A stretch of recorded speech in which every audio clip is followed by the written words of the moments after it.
Hello everyone, welcome to XZIA IS Academy. মই আজি আপোনালোকৰ ওচৰলৈ লৈ আহিছো 3rd মাৰ্চৰ নিউজপেপাৰ এনালাইচিস। এতিয়া চাওঁ আহক যে 3rd মাৰ্চত কি নিউজ আৰ্টিকেল আছিলে যিবিলাক আমাৰ এক্সাম পইণ্ট অফ ভিউৰ পৰা ইম্পৰ্টেণ্ট হ'ব। তাৰ আগতে মই আপোনালোকক জনাবলৈ বিচাৰিছো যে আমাৰ XZIA IS Academy আপোনালোকৰ ওচৰলৈ লৈ আহিছে APSC আৰু UPSC CSCৰ বাবে ক্লাছেছ য'ত আপোনালোকক প্ৰিলিমছ, মেইনছ আৰু ইণ্টাৰভিউলৈকে গাইডেন্স দিয়া হ'ব। লগতে থাকিব expert faculty and mentorship, comprehensive study material, regular test series and evaluation কৰা হ'ব, current affairs and answer writing to focus কৰা হ'ব আৰু আমাৰ যিমানখিনি বেটচেছ থাকিব সেইখিনি স্মল সাইজৰ হ'ব যাতে আমি প্ৰতিজন ষ্টুডেণ্টকে পাৰ্সোনালি এটেনশন দিব পাৰো। গতিকে আপোনালোকে দেৰি নকৰি যোগাযোগ কৰক XZIA IS একাডেমীৰ লগত এই নাম্বাৰটোত। এতিয়া আহক আমি 3rd মাৰ্চৰ ফাৰ্স্ট আৰ্টিকেলটোৰ ফালে আগবাঢ়ো। ফাৰ্স্ট আৰ্টিকেলটোৰ টাইটেলটো হৈছে West Asia War Guidance Spikes Oil Strands Flyers.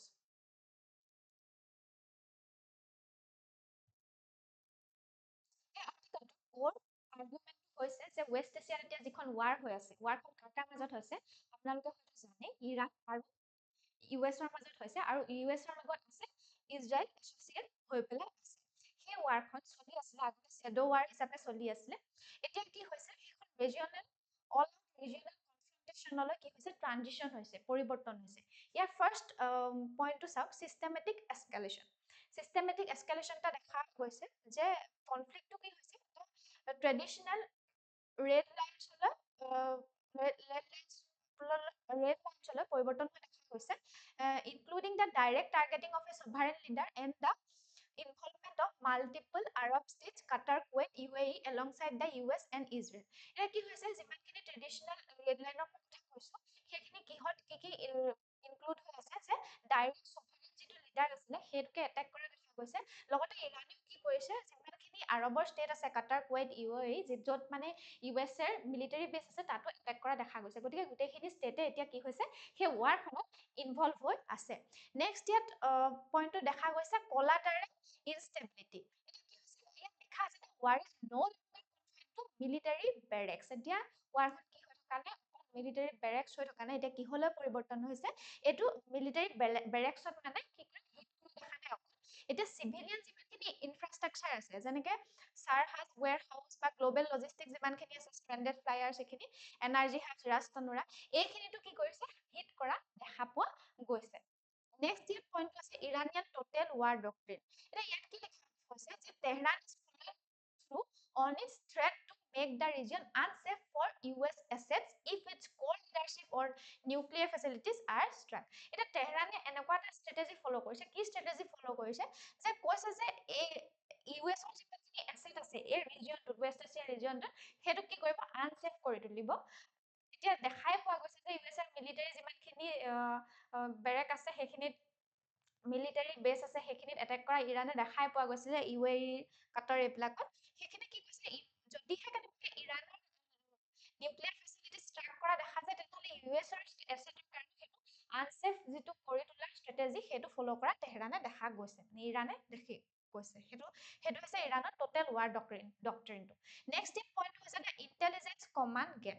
এটা কি হৈছে যিটো আমি জানো যে ইৰাণৰ যিজন সুপ্ৰিম লিডাৰ আছিলে তেখেতৰ মৃত্যু হৈছে সেই যিখন ৱাৰ চলি আছে তাত। এতিয়া সুপ্ৰিম লিডাৰজনৰ যেতিয়াই মৃত্যু হৈছে এতিয়া ডিপ্ল'মেচিৰ কি হৈছে যিটো ডিপ্ল'মেচিৰ ঠাই থাকে এখন ৱাৰ এণ্ড কৰিবলৈ সেই ডিপ্ল'মেচিৰ স্থানটো কি হৈছে নোহোৱা হৈ গৈছে। এতিয়া ডিপ্ল'মেচি নহয় এতিয়া ৱাৰহে হ'ব, ডিপ্ল'মেচিৰ চান্স একেবাৰে কমি আহিছে। গতিকে সেইটো কমাণ্ডিঙৰ গেপ এটাও দেখা গৈছে, লগতে যে সুপ্ৰিম লিডাৰ নাই এতিয়া কোনে কমাণ্ড কৰিব, লগতে সেইটো ডিপ্ল'মেচি গেপ এটাও দেখা গৈছে। লগতে ডি এস্কেলেশ্যন এতিয়া কি হ'ব কেনেকে ডি এস্কেলেশ্যন কৰিব সেইটোৰো এটা সমস্যা দেখা গৈছে। এই আৰ্টিকেলটোত ইমানেই আছিলে। এতিয়া আমি নেক্সট আৰ্টিকেলটোৰ ফালে আগবাঢ়িম। আমাৰ নেক্সট আৰ্টিকেলটোৰ টাইটেলটো হৈছে India and Canada agree to 1.9 billion uranium deal as Carney meets PM Modi. এতিয়া এই আৰ্টিকেলটোত কি লিখা হৈছে যে কোৰ্ট এচিষ্টত এইটোৱে লিখা হৈছে যে ডিপ্ল'মেচি এতিয়া যিটো কানাডা আৰু ইণ্ডিয়াৰ মাজত কাৰেণ্ট ডিপ্ল'মেচি চলি আছে সেইটো এংগেজমেণ্ট কেনেকুৱা ধৰণৰ হৈ আছে ষ্ট্ৰেটেজিক ডিকাপলিং হৈ আছে। ষ্ট্ৰেটেজিক ডিকাপলিং মানে কি ইয়াত লিখা আছে যে both nations are attempting to separate their economic and energy needs from their deep seated political and security disagreement. এতিয়া কানাডা আৰু ইণ্ডিয়াৰ মাজত দেখাই গৈছে যে কিছুমান পলিটিকেল ডিজএগ্ৰিমেণ্ট আছে, চিকিউৰিটি ডিজএগ্ৰিমেণ্ট আছে, সেইখিনি ডিজএগ্ৰিমেণ্ট আঁতৰত ৰাখি পেলাই কিহৰ ফালে কানাডা আৰু ইণ্ডিয়া আগবাঢ়িছে, ইকনমিক বা এনাৰ্জি কোঅপাৰেশ্যনৰ ফালে আগবাঢ়িছে। যিহেতু দুইখন নেশ্যনে ৰিয়েলাইজ কৰিছে যে যদিহে এনাৰ্জি আৰু বা এনেকে ইকনমিক ক্ষেত্ৰত কোঅপাৰেশ্যন কৰিব পৰা নাযায় তেনেহ'লে দুইখন দেশৰে লোকচান হোৱাৰ সম্ভাৱনা থাকে সেই দিশটোত। নেক্সট এতিয়া ইয়াৰ পইণ্টটো এনাৰ্জি পিপল। এতিয়া ইয়াত দেখা গৈছে লিখি থোৱা আছে the 1.9 billion uranium deal is the এই ডিলখনৰ কাউণ্টাৰ পিচটো কি 1.9 বিলিয়ন ইউৰেনিয়াম। এতিয়া সেই ইউৰেনিয়ামটো ইণ্ডিয়াই কি কৰিব কানাডাৰ পৰা ইম্পৰ্ট কৰিব, যিহেতু কানাডাত কি আছে এটা ডাঙৰ ইউৰেনিয়াম ৰিজাৰ্ভ আছে। এতিয়া ইণ্ডিয়াই সেইটো কি কৰিব যে যিটো হেভি ৱাটাৰ ৰিয়েক্টৰ থাকে সেই ৰিয়েক্টৰটোত বেছি ফ'কাছ কৰিব যাতে ষ্টেবল ফিউল পাওঁ আমি। তাৰ ফলত আমাৰ কি হ'ব, যিটো আমাৰ নেট জিৰ'ৰ এইম আছে, নেট জিৰ' কাৰ্বন এমিটৰ এইম আছে, সেইটো যাতে মিট কৰিব পাৰোঁ সেই ক্ষেত্ৰত এইটো কি ইউৰেনিয়ামৰ যিটো এইটো ৰিজাৰ্ভ এইটো সহায় কৰিব। এতিয়া কি কৈছে কানাডা কি হৈছে ইউৰেনিয়াম ডিপজিটৰ আটাইতকৈ ৰিচেষ্ট হোম হয় বুলি কৈছে, যে কানাডাতে আটাইতকৈ ডাঙৰ এটা ইউৰেনিয়ামৰ ৰিজাৰ্ভ আছে। ক'ত আছে? বেচিনত আছে।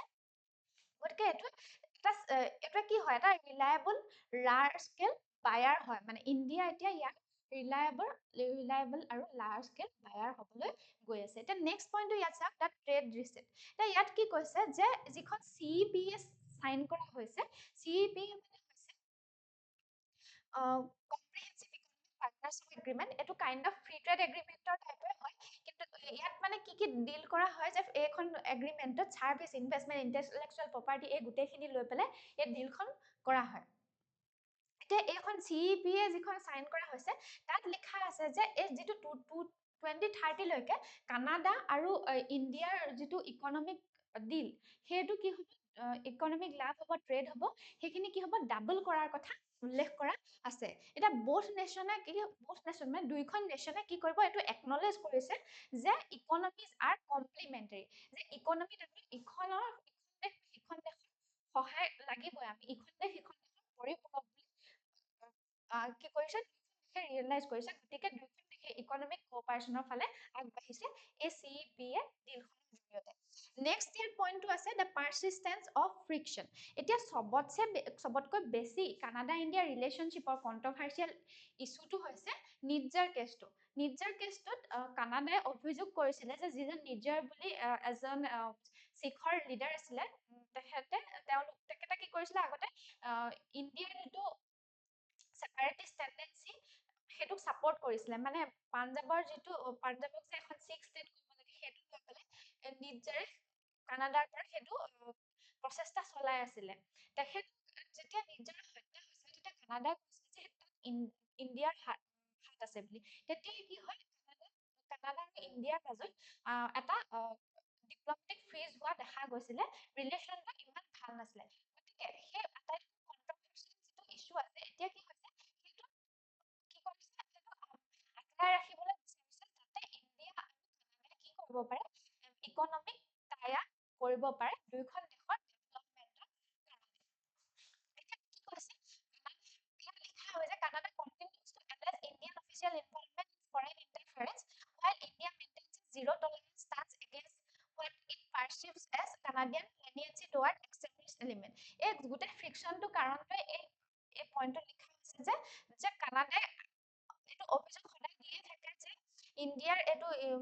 ইণ্ডিয়াই ফৰেন ইণ্টাৰফেৰেঞ্চ কৰি থাকে বুলি, কিন্তু ইণ্ডিয়াই এইটো কৈছে যে আমি জিৰ' টলাৰেঞ্চ এইবিলাক ষ্টান্স লৈ পেলাই যে কানাডাই যিটো ষ্টান্স যিটো ছেপাৰেটিষ্ট টেণ্ডেঞ্চিক ছাপৰ্ট কৰে সেইটো কি হয় জিৰ' টলাৰেঞ্চ কৰে, জিৰ' টলাৰেঞ্চ ষ্টান্স এটা লৈছে বুলি সেইটো ইণ্ডিয়াই সদায় কৈ থাকে। সেইটো লৈ এটা ফ্ৰিকশ্যন দেখিবলৈ পোৱা যায়। এই আৰ্টিকলটোত ইমানেই আছিলে। এতিয়া আমি নেক্সট আৰ্টিকলটোৰ ফালে আগবাঢ়িম।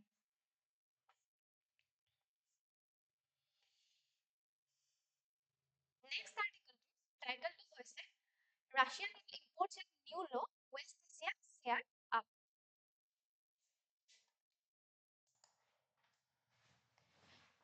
আৰ্টিকলটোৰ ফাৰ্ষ্ট পইণ্টটো হৈছে দ্য শিফট ইন চ'ৰ্চিং। এতিয়া ইণ্ডিয়া কি হয় ডিপেণ্ডেঞ্চ হৈ আছিলে ৰাছিয়ান অইলৰ ওপৰত আগতে বেছিকৈ দেখা গৈছিলে 2023 পৰা 25লৈ ইণ্ডিয়া ৰাছিয়ান অইলৰ ওপৰতে নিৰ্ভৰশীল হৈ আছিলে কিন্তু ফৰ দ্য ফাৰ্ষ্ট টাইমৰ কাৰণে কি হৈছে ইণ্ডিয়াই ৰাছিয়ান অইল বাই কৰিবলৈ এৰিছে সেইটো ডিপ্ট হৈ গৈছে ডিপ্ট মানে লোৱাৰ হৈ গৈছে ৰাছিয়ান অইল বাই কৰা কি 20%তকৈও বেছি হৈছে তলত তলত কি হৈছে সেইটো ডিপ বিল' হৈ গৈছে মানে কমি গৈছে for the first time nearly 4 years significant departure এটো এটা দেখা গৈছে বুলি কৈছে 2020 পৰা 23 পৰা 25 লৈকে হেতু এটা significant departure দেখা গৈছে যত ৰাছিয়াই কি কৰে আগতে আমাক 1/3 অইল ৰাছিয়াই প্ৰভাইড কৰি থাকে এটা নেক্সট ইয়াৰ পইণ্টটো দিয়া হৈছে দা ট্ৰেড ডিল ক্যাটালিস্ট এতিয়া কি হৈছে ইউএছ আৰু ইণ্ডিয়াই ৰিসেন্টলি এখন ট্ৰেড ডিল কৰিছিলে ট্ৰেড ডিলৰ মতে ইণ্ডিয়া ইউএছএ কি কৰিছিলে ইণ্ডিয়া ৰাছিয়ান অইল কিনাৰ পৰা ডি-ৰিস্ক বিচাৰিছিলে আঁতৰাই আনিবলৈ বিচাৰিছিলে এইটো কোৱা হৈছিলে যে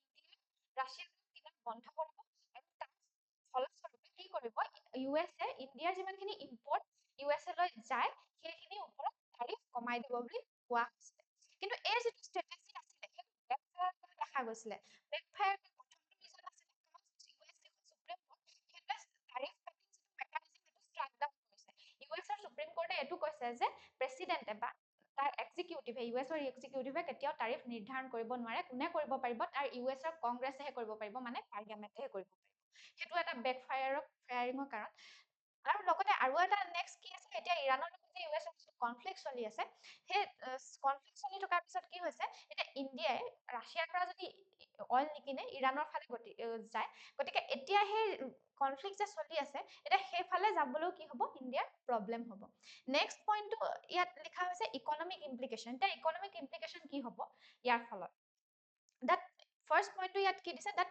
2 বিলিয়ন ৰুল এতিয়া কি হৈছে যদিহে এটা এক বেৰেলত অইল প্ৰাইচ এক বেৰেল অইলৰ প্ৰাইচ কি হয় $1 যদি বৃদ্ধি পায় তেতিয়া কি হ'ব ইণ্ডিয়াৰ এনুৱেল ইম্পৰ্ট 2 মিলিয়নকে বাঢ়িব বুলি কোৱা হৈছে ইয়াত তাৰপিছত আৰু এটা নেক্সট পইণ্ট ইয়াত দেখা গৈছে ইনফ্লেশ্যনেৰী প্ৰেছাৰ ইনফ্লেশ্যনেৰী যদি অইলৰ প্ৰাইচ এতিয়া কি হৈছেগে হিট কৰিছেগে $80 পাৰ বেৰেল হৈছে এইটোৱে কি কৰিব পাৰে ইয়াত ফলত কি হ'ব পাৰে আমাৰ এতিয়া আমাৰ ইনফ্লেশ্যন হ'ব পাৰে ইণ্ডিয়াত আৰু আমাৰ কি হ'ব ফিস্কেল ডেফিচিট হাই হ'ব এতিয়া লগতে কি হৈ যাব ডমেষ্টিক যিমানখিনি কষ্ট আছে কুলিং কষ্ট আছে সেইফালৰ পৰা আমাৰ কি হ'ব ইম্পেক্ট পৰা দেখা পাই যাব বেছিকৈ ইনফ্লেশ্যন হোৱাৰ ইণ্ডিয়াত সম্ভাৱনা আছে যিহেতু আমি কি কৰোঁ অইল বেছিকৈ বাই কৰোঁ বাহিৰৰ পৰা অইল ইম্পৰ্ট বেছিকৈ কৰা হয় এইটো আৰ্টিকলত ইমানেই আছিলে আমি নেক্সট আৰ্টিকলটোৰ ফালে আগবাঢ়িম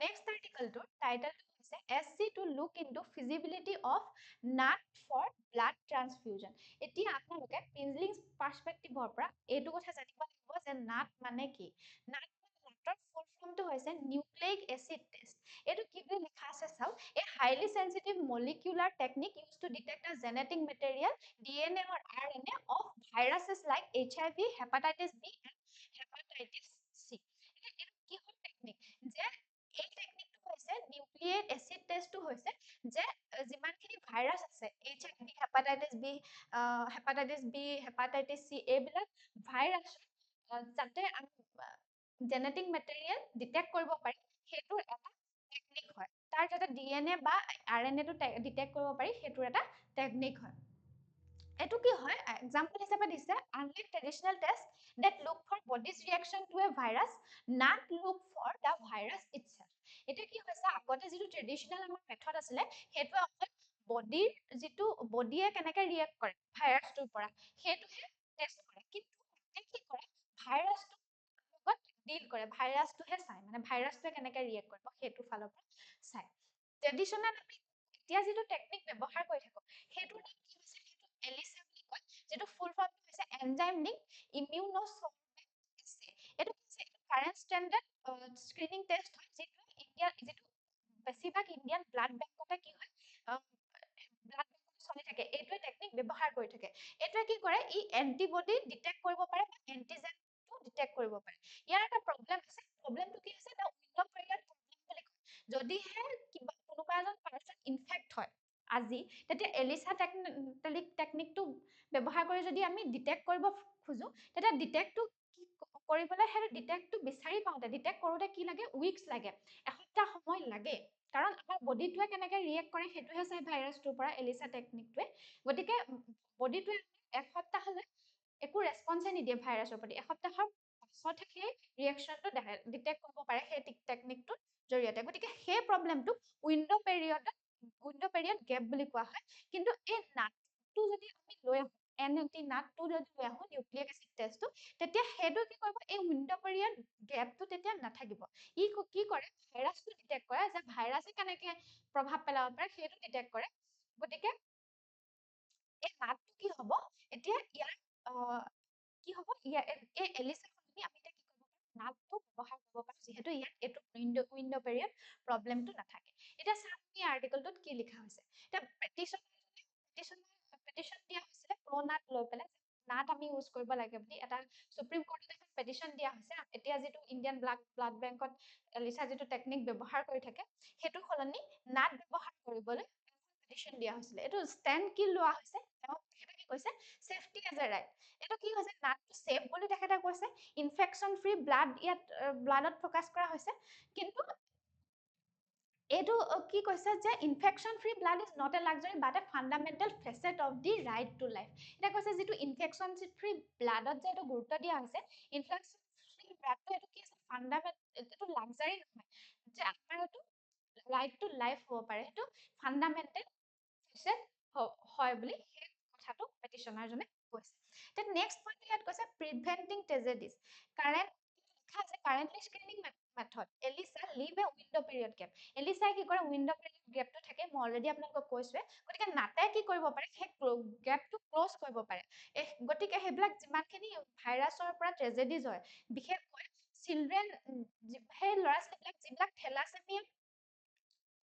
থেলাচেমিয়া থাকে তেওঁলোকৰ সেই থেলাচেমিয়া তেওঁলোকে যদি এক্সিডেণ্টলি HIV বা হেপাটাইটিছ বি তেওঁলোকৰ হৈ যায় সেই ভাইৰাছটো ডিটেক্ট কৰোঁতে এই এলিছাৰ কি হ'ব টেকনিকটো এসপ্তাহ লাগিব কিন্তু নাটে সেইটো কি কৰিব সেইটো কম সময়ৰ ভিতৰতে ডিটেক্ট কৰিব পাৰিব নেক্সট ইয়াত পইণ্টটো আছে ইণ্ডিয়া এজ থালাচেমিয়া কেপিটেল এতিয়া কি হৈছে আমাৰ ইণ্ডিয়াত বেছিকৈ থালাচেমিয়া হোৱা দেখা পোৱা যায় গতিকে সেইটো হাই ভলিউম যে আমাৰ ইয়াত আছে সেইকাৰণে আমাৰ ইয়াত যাতে এৰৰ হ'ব নোৱাৰে সেই গেপটো যাতে ৰাখিব নালাগে উইণ্ড' গেপটো যে থাকে সেইটোৰ ওপৰত বেছিকৈ গুৰুত্ব দিয়া হ'ব গতিকে সেই নাটটো আনিবলৈ সেইকাৰণেও কোৱা হৈছে এতিয়া জুডিচিয়েল বা ষ্টেট কনচাৰ্ণ কি আছে ইয়াত জুডিচিয়াৰীয়ে কি কৈছে প্ৰথমটো হৈছে ইকনমিক ভায়াবিলিটিটোৰ কথা কোৱা হৈছে সুপ্ৰিম কোৰ্টে এইটো কথা কৈছে যে প্ৰতিখন ষ্টেটে জানো এই যিটো নাট যিটো আছে যিটো নাটৰ টেকনিক আছে সেইটো জানো এফৰ্ড কৰিব পাৰিব দিল্লীয়ে মেনেজ কৰিব পাৰে কিন্তু সেই বুলি যিখিনি পোৱাৰ ষ্টেট আছে সেইখিনি কিন্তু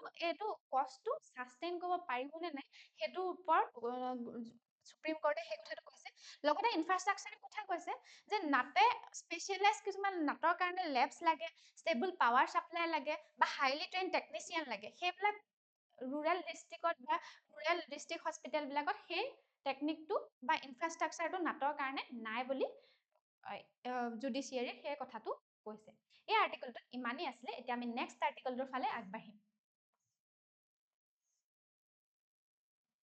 আমাৰ নেক্সট আৰ্টিকলটোৰ টাইটেলটো হৈছে ৰাপচাৰ এক্ৰছ দ্য ডুৰাণ্ট লাইন এতিয়া আমি প্ৰিলিমছ পাৰ্সপেক্টিভৰ পৰা ডুৰাণ্ট লাইন ক'ত আছে কি ডুৰাণ্ট লাইন কি হয় সেইখিনি কথা জানিব লাগিব এতিয়া ডুৰাণ্ট লাইন কি হয় ইয়াত লিখি থোৱা আছে the 2640 kilometre border established in 1893 between British India and Afghanistan Durant line হৈছে কি কেতিয়া এষ্টাব্লিছ কৰা হৈছিলে 1893 আৰু ইয়াৰ বাউণ্ডাৰী কিমান দীঘল 2640 কিলোমিটাৰ আৰু ইয়াক ব্ৰিটিছে নিৰ্ণয় কৰিছিলে ব্ৰিটিছ ইণ্ডিয়া আৰু আফগানিস্তানৰ মাজত It remains a point of contention as Afghanistan has historically never formally recognized it as an international border. কিন্তু আফগানিস্তানে সেইটো কেতিয়াও মানিয়ে লোৱা নাই যে সেইটো ইণ্টাৰনেশ্যনেল বৰ্ডাৰ হয় সেইবুলি often viewing it as a colonial imposition that splits the coastal ethnic heartland সেইটো তেওঁলোকে কি বুলি মানে আফগানিস্তানৰ মানুহখিনিয়ে বা আফগানিস্তানে কি বুলি মানে যে এইটো কলনিয়েল ইম্পজিশ্যন বুলিহে মানে ডুৰাণ্ট লাইনটো যিটোৱে কি কৰিছে পাষ্ট যিটো ৰিজিয়ন আছে সেইটো কি কৰিছে হাৰ্টলেণ্ডটোক স্প্লিট কৰি দিছে বুলি কৈছে ভাগ কৰি দিছে বুলি তেওঁলোকে মানে এতিয়া চাওঁ হওক এই আৰ্টিকলটোত কি লিখা আছে এই আৰ্টিকলটোত মেইন থিমটো কি লিখা আছে চাওক, the court has said that the decades long patron client relationship between Pakistan and the Taliban has suffered a fundamental rupture, transitioning from strategic depth to strategic trap. এটা কি হৈছে, আগতে পাকিস্তান আৰু তালিবানৰ মাজত এটা ধুনীয়া সম্বন্ধ আছিলে, সেইটো পেট্ৰন ক্লায়েণ্ট ৰিলেশ্যনশ্বিপ এটা আছিলে বুলি কৈছে, কিন্তু সেইটো এতিয়া কি হৈছে, ভাগি যাবলৈ ধৰিছে, ৰাপচাৰ হ'বলৈ ধৰিছে। কিহৰ কাৰণে? এতিয়া কি হৈছে, ষ্ট্ৰেটেজিক ৰাপচাৰটো কি হৈছে, ষ্ট্ৰেটেজিক ট্ৰেপলৈ পৰিৱৰ্তন হৈছে। এতিয়া এইটো সেই যিটো এতিয়া ৰাপচাৰটো যে দেখা গৈছে, তেওঁলোকৰ সম্বন্ধৰ মাজত যে ফাট মেলিছে, সেই ৰিলেশ্যনশ্বিপটো ডেষ্ট্ৰয় হোৱাৰ মূল কাৰণটোৱে হৈছে কি, যিটো তাৰিখে তালিবান পাকিস্তান বুলি মিলিটাৰী গ্ৰুপ আছে, যিটো টেৰৰিষ্ট গ্ৰুপ আছে, সেইটোক কি কৰিছে, পাকিস্তানে কৈছে যে সেইটো তালিবানে ছাপৰ্ট কৰি আছে বুলি পাকিস্তানে সেইটো অভিযোগ দিছে। যিটো টেৰৰিষ্ট গ্ৰুপে কি পাকিস্তানক সদায় আক্ৰমণ কৰি থাকে, চিভিলিয়ানৰ ওপৰত আক্ৰমণ কৰি থাকে, সেইটো কি কৰি আছে, আফগানিস্তানে সদায় ছাপৰ্ট কৰি আছে বুলি পাকিস্তানে কৈছে। আৰু পাকিস্তানৰ মতে আফগানিস্তানৰ তালিবানে কি কৰিব লাগে, সেই মিলিটাৰী গ্ৰুপটোক আঁতৰাই দিব লাগে বুলি সেইটো সদায় কৈ থাকে। কিন্তু কি হ'ব, কি হৈছে এতিয়া সেইটো কাৰণে, এইটো সেই কথাটোৰ কাৰণে তাৰিখে তালিবান পাকিস্তানৰ কাৰণে পাকিস্তান আৰু তালিবানৰ মাজত, পাকিস্তান আফগানিস্তানৰ মাজত যুদ্ধ এতিয়া আৰম্ভ হৈ গৈছে, ষ্ট্ৰাইকছ আৰম্ভ হৈ গৈছে। এতিয়া ফাৰ্ষ্ট ইয়াৰ পইণ্টটো আছে দ্য পলিটিকেল ৰাপচাৰ। এতিয়া পলিটিকেল ৰাপচাৰটো কি দেখা গৈছে যে যিটো ফ্ৰিকশ্যন আহিছিলে পাকিস্তান আৰু আফগানিস্তানৰ মাজত, সেইটো অপেন ৱাৰ ৰেটৰিকলৈ পৰিৱৰ্তন হৈছে। আৰু সেইটোৱে কি ছাজেষ্ট কৰিছে যে ডিপ্ল'মেটিক যিমানখিনি চেনেল আছে সেইখিনি কি হৈছে, ফেইল হোৱা দেখা পোৱা গৈছে। এইবোৰ ডিজএগ্ৰিমেণ্টৰ কাৰণে, তেওঁলোকৰ মাজত সেই ডিজএগ্ৰিমেণ্টৰ কাৰণে ফেইল হোৱা দেখা পোৱা গৈছে। নেক্সট ইয়াৰ পইণ্টটো হৈছে ইনষ্টিটিউচনেল ব্ৰেকডাউন। এতিয়া IS আৰু তালিবানৰ যিটো লিডাৰশ্বিপ হয়, সেইটো কি হৈছে, বেডৰক আছিলে পাকিস্তান আফগানিস্তান পলিচিৰ কাৰণে, সেইটো কেতিয়া কি হৈছে, ভাগি গৈছে। এতিয়া কি হৈছে, তালিবান নাও ইন পাৱাৰ কি হৈছে, এক্টিং এ ছভাৰেন নেশ্যনেলিষ্ট। তালিবানে এতিয়া ছভাৰেন নেশ্যনেলিষ্ট হিচাপে কাম কৰি আছে, ছভাৰেন নেশ্যনেলিষ্ট এক্টৰ হিচাপে কাম কৰি আছে প্ৰক্সিতকৈ। আগতে প্ৰক্সি আছিলে, যিটোৱে কি হৈছিলে, পাকিস্তানক ছাপৰ্ট কৰি আছিলে প্ৰতিটো ক্ষেত্ৰতে, কিন্তু এতিয়া নহয়, এতিয়া ছভাৰেন নেশ্যনেলিষ্ট হিচাপে এতিয়া কি হৈছে, সেইটো এক্টিংহে তেওঁলোকে পালন কৰি আছে, মানে সেইটো ৰোলহে পালন কৰি আছে। নেক্সট ইয়াৰ পইণ্টটো আছে দ্য TTP ফেক্টৰ। TTP ফেক্টৰটোৰ কথা মই অলৰেডি কৈছোৱে, যিটো তাৰিখে তালিবান পাকিস্তান, যিটো পাকিস্তানে কয় যে এইটো টেৰৰিষ্ট অৰ্গেনাইজেশ্যন, পাকিস্তানৰ চিভিলিয়ানৰ ওপৰত এটেক কৰি থাকে, সেইটোৱে হৈছে ফেক্টৰ, সেইটোৱে হৈছে বন অফ কণ্টেনশ্যন বুলি, প্ৰাইমেৰী বন অফ কণ্টেনশ্যন বুলি কোৱা হৈছে। পাকিস্তানে কি এক্সপেক্ট কৰে, কাবুলৰ পৰা যিটো TTP আছে, তাৰিখে তালিবান পাকিস্তান আছে, সেইটোক এলিমিনেট কৰি দিব লাগে বুলি কয়। কিন্তু আফগানিস্তান তালিবানে এইটো ভিউ কৰে যে TTP তেওঁলোকৰ ব্ৰাদাৰ ইন আৰ্মছ হয় বুলি কয়, যিয়ে কি কৰে US-ৰ এগেইনষ্টত তেওঁলোকক হেল্প কৰি আছে। গতিকে আফগানিস্তানে এইটো কয় যে TTP-য়ে তেওঁলোকক সদায় হেল্প কৰি আছে, গতিকে তেওঁলোকে এলিমিনেট কৰিব নোৱাৰে। নেক্সট ইয়াত পাৱাৰ অফ এচিমেট্ৰিৰ কথা কোৱা হৈছে, এচিমেট্ৰি অফ পাৱাৰৰ কথা কোৱা হৈছে, চৰি, যিয়ে কি কৈছে, while Pakistan holds the edge in conventional military, air force missile and economic control of trade routes power, the Taliban utilizes gray zone warfare and ideological leverage to resist.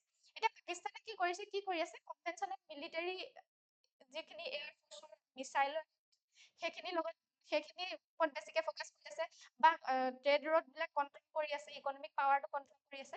কিন্তু তালিবানে কি কৰি আছে, সিফালে আফগানিস্তানৰ পৰা গ্ৰে জোন যিটো ৱাৰফেয়াৰ সেইটো কৰি আছে, য'ত মানে যিয়ে কি কৰে, আইডিঅলজিকেল লেভাৰেজটো ৰেজিষ্ট কৰে। মানে তালিবানে গ্ৰে জোন ৱাৰফেয়াৰৰ ওপৰত ফ'কাছ কৰিছে, ইফালে পাকিস্তানে কি কৰিছে, মিলিটাৰী আৰু ইকনমিক পাৱাৰ কণ্ট্ৰল কৰিবলৈ বিচাৰি আছে। এই আৰ্টিকলটোত ইমানেই আছিলে।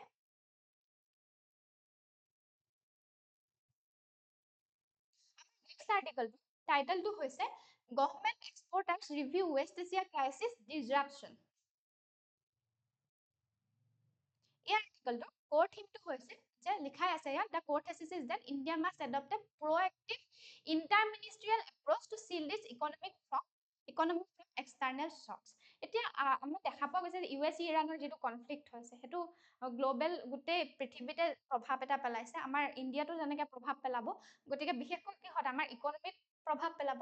গতিকে ইণ্ডিয়াই যে এইবিলাক এক্সটাৰ্নেল শ্বক ইণ্ডিয়াৰ আহি আছে ইকনমিটোৰ কাৰণে, সেইটো চল্ভ কৰিবলৈ ইণ্ডিয়াই কি কৰিব লাগিব, প্ৰ'এক্টিভ এটা প্লেন ল'ব লাগিব বুলি কৈছে। কি প্ৰ'এক্টিভ প্লেন?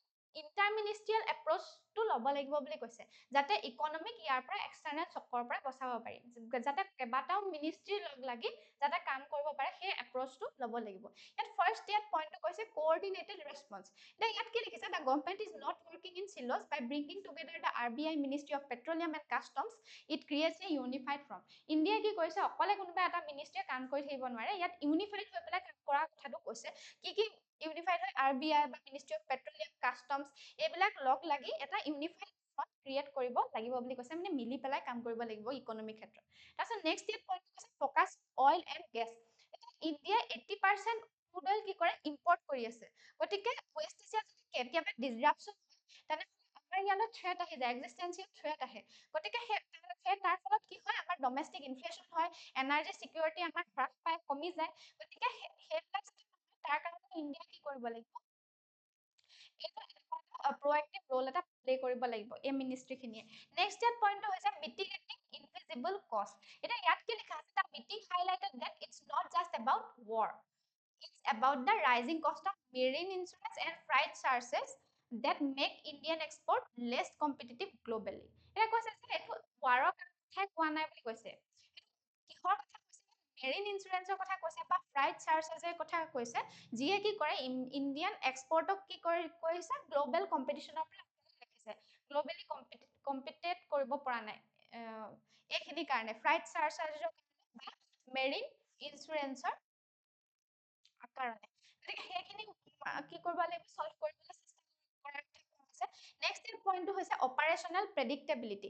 ইয়াত কি কোৱা হৈছে যে government's priority is to ensure that even if route change, example avoiding red sea, the paperwork and payment cycles remain predictable to prevent a liquidity crunch for small exports. এতিয়া কি কৈছে যে যদিও কেতিয়াবা ৱাৰৰ কাৰণে বা এক্সটাৰ্নেল শ্বকৰ কাৰণে আমাৰ যিমানখিনি ৰুট আছে, গ্ল'বেল যিমানখিনি ৰুট আছে, যাৰ জৰিয়তে আমি কি কৰোঁ, এক্সপৰ্ট কৰোঁ, সেইখিনি চেঞ্জ হ'লেও কি হ'ব, আমাৰ যিমানখিনি পেপাৰৱৰ্ক বা পেমেণ্ট চাইকেল সেইখিনিতো একেই থাকিব। গতিকে সেইখিনি চাই আমি যাতে লিকুইডিটি ক্ৰাঞ্চ যিটো হয় স্মল এক্সপৰ্টাৰ্ছৰ কাৰণে, সেইটো যাতে প্ৰিভেণ্ট কৰিব পাৰোঁ, সেইখিনি চাই প্ৰিভেণ্ট কৰিব লাগিব, পেপাৰৱৰ্ক বা পেমেণ্ট ক্ৰাইচিছ চাইকেলখিনি চাই পেলাই, সেইখিনি কাৰণ ছেমেই থাকে। এই আৰ্টিকলটোত ইমানেই আছিলে। আমাৰ নেক্সট আৰ্টিকলটোৰ টাইটেলটো হৈছে UN nuclear watchdog holds emergency meet in Vienna and war in West Asia. এতিয়া আপোনালোকে ফিলিংছ পাৰ্চপেক্টিভৰ পৰা এটা অৰ্গেনাইজেশ্যনৰ কথা জানিব লাগিব, সেইটো হৈছে IAEA। IAEA ফুল ফৰ্মটো হৈছে ইণ্টাৰনেশ্যনেল এটমিক এনাৰ্জি এজেঞ্চি। ই কেতিয়া এষ্টাব্লিছ হৈছিল, 1957ত এষ্টাব্লিছ হৈছিলে as the atom for peace organisation within the United Nations family. United Nation ফেমিলিৰ মাজতে এটম ফৰ পিচ অৰ্গেনাইজেশ্যনটোৰ যোগেদি এইটোক এষ্টাব্লিছ কৰা হৈছিলে। ই কি কৰে, গ্ল'বেল নিউক্লিয়াৰ ৱাটচডগ হিচাপে কাম কৰে, যাতে গোটেই গ্ল'বতে ই পিচ প্ৰমোট কৰিব পাৰে, ইউজ অফ নিউক্লিয়াৰ এনাৰ্জি বা inhibiting its use for military purpose. ইয়াত যাতে পিচফুলভাৱে নিউক্লিয়াৰ এনাৰ্জি যাতে গোটেই পৃথিৱীয়ে ব্যৱহাৰ কৰিব পাৰে, মিলিটাৰী পাৰ্পছতহে ব্যৱহাৰ কৰিব পাৰে, সেইটোত এইটোৱে কি হয়, ৱাটচডগ হিচাপে এই অৰ্গেনাইজেশ্যনটোৱে কাম কৰে। এতিয়া চাওঁ আহক ইয়াত কি লিখা আছে আৰ্টিকলটোত। ইয়াত কোৰ থিচিছটো হৈছে কি, information asymmetry and trust deficit between the sovereign state and international regulator. এতিয়া ৰিসেন্টলি দেখাই গৈছে যে ইনফৰমেশন asymmetry দেখা গৈছে, যিমানখিনি sovereign state আছে আমাৰ sovereign stateৰ মাজত trust deficitও দেখা গৈছে, ইনফৰমেশন asymmetry দেখা গৈছে। গতিকে সেইটোৰ ওপৰতে এই আৰ্টিকলটোত লিখা হৈছে। এতিয়া ইয়াত ফাৰ্ষ্ট পইণ্টটোৱে দিছে যে IAEA's টেকনিকেল ষ্টান্স। এতিয়া যিজন ডাইৰেক্টৰ জেনেৰেল আছে ৰাফেল গ্ৰছি বুলি কয় IAEA, তেখেতে এইটো মেইনটেইন কৰিবলৈ চাইছে যে ডাটা ড্ৰিভেন এপ্ৰ'চ এটা মেইনটেইন কৰিবলৈ চাইছে। কিহৰ কাৰণে, কি ষ্টেট কৰিছে তেখেতে, radiation monitoring shows no spike and physical evidence of damage to nuclear force is currently lacking. এটা কি হৈছে, যিখিনি ৰেডিয়েশ্যন মনিটৰ কৰি থাকে, নিউক্লিয়াৰ এনাৰ্জি মনিটৰ কৰি থাকে, সেইটো নো স্পাইক শ্ব' কৰিছে বুলি কৈছে। লগতে ফিজিকেল ডেমেজৰ একো এভিডেন্স দেখা পোৱা নাই বুলি কৈছে, যিটো এতিয়া কি হৈছে, কাৰেণ্টলি লেকিং হৈ আছে বুলি কৈছে।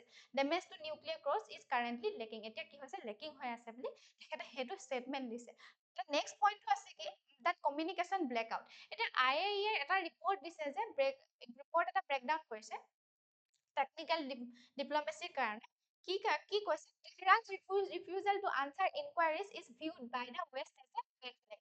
তেহৰানে কি কৰিছে নিউক্লিয়াৰ এনাৰ্জি যে চেক কৰিবলৈ যাব IAEA সেইটো কি কৰিছে ষ্টপ কৰিছে ৰিফিউজ কৰিছে গতিকে সেইটো ৱেষ্টৰ নেশ্যনবিলাক কেনেকৈ লৈছে ৰেড ফ্লেগ হিচাপে লৈছে নন কমপ্লায়েন্স বুলি চোৱা হৈছে সেইটো কিন্তু ইৰাণে সেইটো কি কৈছে যে চিকিউৰিটি নেচেচিটি বুলিহে সেইটো কৈছে নেক্সট হৈছে কন্ট্ৰাডিক্টৰী নেৰেটিভ ইয়াত কি লিখা হৈছে Iran claims Natanz was hit while state media previously claimed air defense was successful.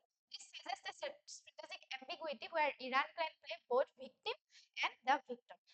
ইৰাণে এটা কন্ট্ৰাডিক্টৰী নেৰেটিভ দেখুৱাই দেখা পোৱা গৈছে ইৰাণে কি কৰিছে যিখিনি ডমেষ্টিক জনসাধাৰণ আছে সেইটো কৈছে যে যিখিনি এয়াৰ ষ্ট্ৰাইক আছে সেইখিনি হিট বুলি কৈছে যাতে ভিক্টৰ হিচাপে নিজকে দেখুৱাব পাৰে নিজকে ষ্ট্ৰং হিচাপে জনসাধাৰণক দেখুৱাব পাৰে কিন্তু ৱৰ্ল্ডৰ কি কৰি আছে এটা ভিক্টিম হিচাপে প্লে কৰি আছে যে USA আমাক এটাক কৰি আছে বুলি সেইটো এটা ভিক্টিম প্লে কৰি আছে বুলি ইয়াত এই আৰ্টিকলটোত কোৱা হৈছে যে ডিপ্লমেটিক সিম্পেথি এটা গেইন কৰি আছে ৱৰ্ল্ডৰ পৰা নেক্সট ইয়াত পইণ্ট হৈছে weaponization of oversight ইৰাণ কৰিছে IAEA কি কৰে মুভ কৰে বুলি কৈছে technical body to a political tool used by West for espionage alleging that inspectors leak coordinates for future strikes এটা কি কৈছে ইৰাণে IAEA যিখিনি অফিচিয়েল আছে তেওঁলোকে পলিটিক্যাল টুললৈ পৰিৱৰ্তন হৈ গৈছে ৱেষ্টৰ নেশ্যনবোৰৰ এটা পলিটিক্যাল টুল হয় বুলি কৈছে যিয়ে কি কৰে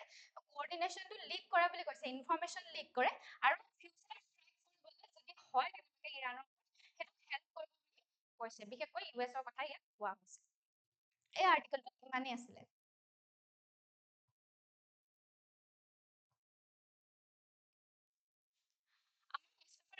ইমানেই আছিলে আপোনালোকে যদি এনেকুৱা ধৰণৰ নিউজ পেপাৰ এনালাইচিছ বা আন ইনফৰ্মেটিভ ভিডিঅ'সমূহ পাই থাকিবলৈ বিচাৰে তেনেহ'লে আমাৰ চেনেলটো লাইক শ্বেয়াৰ এণ্ড ছাবস্ক্ৰাইব কৰক থেংক ইউ